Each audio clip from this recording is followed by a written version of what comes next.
Would you play an original Game Boy Advance with the stock screen?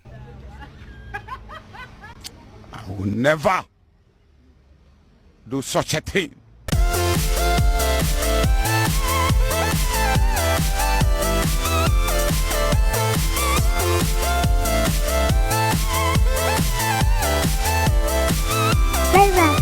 What's up, guys? Welcome back to another episode of Play Retro.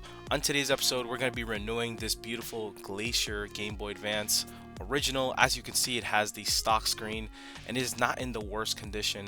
You can see the screen is a little bit scuffed up. The shell's a little bit scratched up here and there, but not as bad as the screen. And I want to give a big shout out to my boy Dead Fred from Retro Gaming with Dead Fred. He actually sold this to me, and he told me himself that he just couldn't deal with this dinky, dark, ugly, yalla, no good screen. So I told him, you know what, give it to me. I'm gonna breathe some new life into this thing. We got the high speedo IPS V5 kit, which we're gonna put in this thing, along with a pre-cut shell that's gonna work perfect for this. We're going all black on this build. So this is not my first time doing this, so I already have some experience and I have some better tools this time than the last time I just did this. The first one turned out pretty good. I will overlay some footage so you guys can see what that one looked like. But I decided, you know what? This time we're going to do it a little bit better. So here I'm just magnetizing my screwdriver. It's kind of annoying to take these screws out. I should have probably used my electric screwdriver for this part. But I was saying that sometimes it's better to use manual tools than electronics tools when you're working on stuff like this, because you do have a chance to strip screws, but when you're removing them, you shouldn't. There's very low chance of actually stripping them. It's just when you're putting them in, you don't want to strip a post. It's happened to me a couple times with like some of my DS builds. So yeah, you just got 6 screws here, and then a 7th screw where the battery cover is. And then here I'm just showing there's 2 different ribbon cables you can have here. There's a 32, which is the newer one, and there's a 40.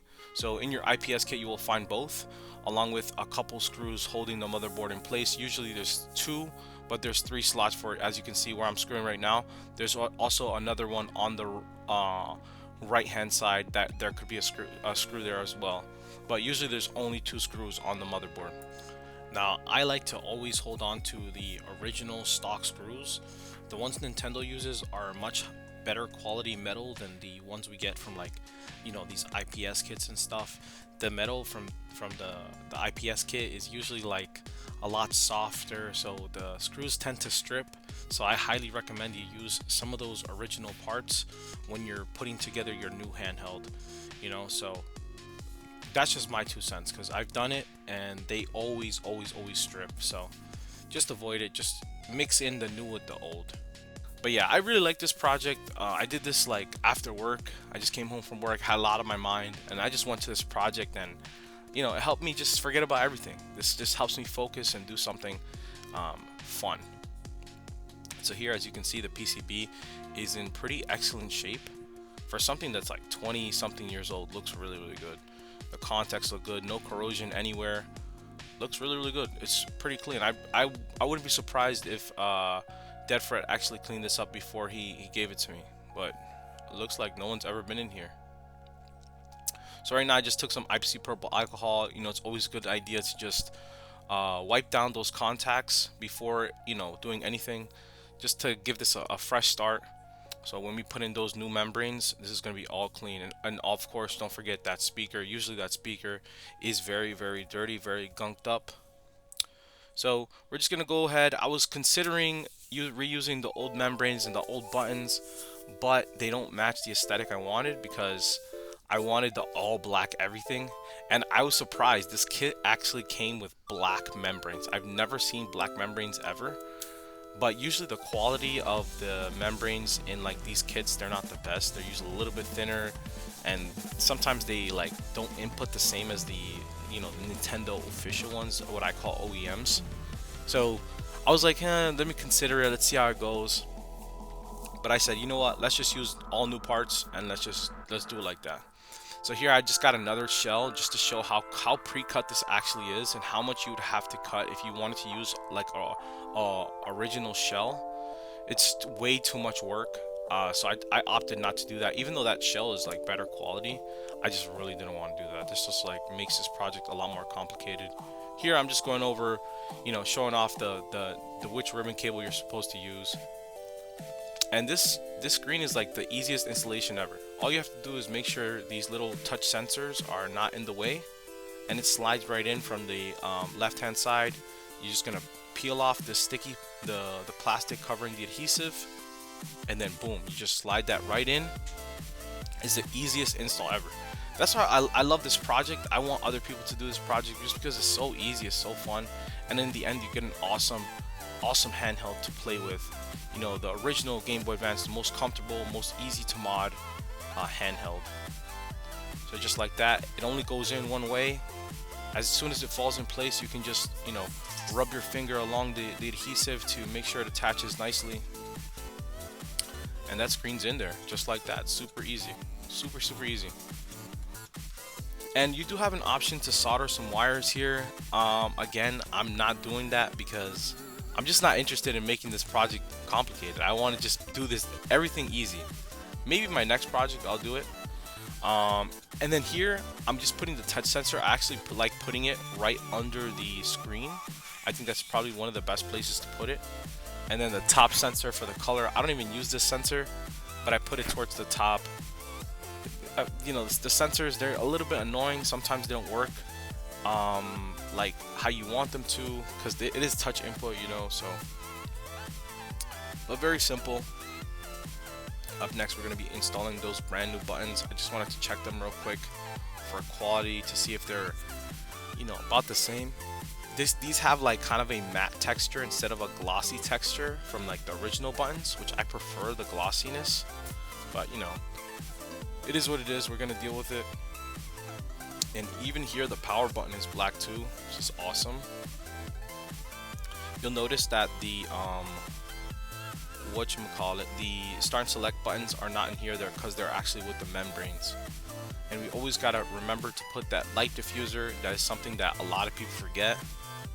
And the orientation of the buttons, of course Nintendo style, so B towards the inside. Super easy. So sometimes these buttons aren't cut perfectly and they'll have like a little nub you have to like file off. So that's what I was checking for. Installing those membranes, lining up to the posts, checking that little membrane, start and select buttons. It's kind of interesting they went with that design. Like there's no hard part to that. It's all like silicone, which is kind of cool. So here, this is where I accidentally put in the wrong ribbon cable. So this is the 40 and I was supposed to use the 32. So I just went ahead and wanted to show you how you can deinstall it. You just lift up that little bar and then you can slide it out and then slide in the new one and put back that bar. Just like push it down and you should be good to go. You just want to be gentle with the ribbon cables. Now putting back the motherboard, very simple.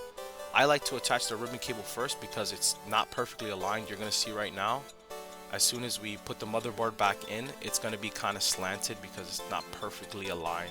So that's why it's just better to install the ribbon cable first and then put in the motherboard, so you don't have like alignment issues and it's just more annoying to install. So kind of like reverse, do the exact same thing you did when you're disassembling it, but when you're reassembling it, and your life's going to be easy. So here you're just going to line it up to the post, and I'm screwing it right back into where those screws were before. So here I started manually, and the problem with this plastic is like brand new plastic, the screws are not carved, so basically you have to kind of screw it in and take it out, screw it in and take it out.